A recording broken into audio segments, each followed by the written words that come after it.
انشاءالله نصیب خدا همه روز در سر فرزندهای شما رسان. آمین. توی محترم برای همین صنعتکاران مطربا یک کفگوبی صمیمانه تاجیکانه به نام قادر قدرت که هست خالق سبحان خداوند دو عالم را به قدرت داده است جان به نام پروردگار بخشنده مهربان آفریدگار 18,000 عالم خداوند آسمان ها و زمین ها هر آنچه بین آنهاست.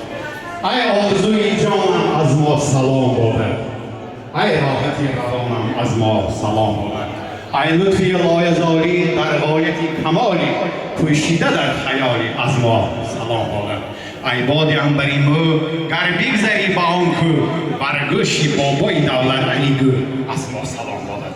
سلام و درود عرض می‌کنیم به اهلی کالار و همه اهلی نشست. سلام و درود از نام خودم، از نام بنده، از نام اهل عائله، از نام همه تمام مردم پنجکی اینجا اشتراک دارن. سلام و درود عرض می‌کنیم به بابای خورشید برای عائله‌شون، اپای شمسه، به خداها، به مهمانها و البته سلام و درود عرض می‌کنیم به شاهدانات و گلروز که امروز در تخت بختشان نشستند. و خیلی که میگویم اینجا برآمده بسیار چکنای ناز گفتن، همه اینجا ثروت آرزو کردن، صندوق آرزو کردن، طلا آرزو کردن.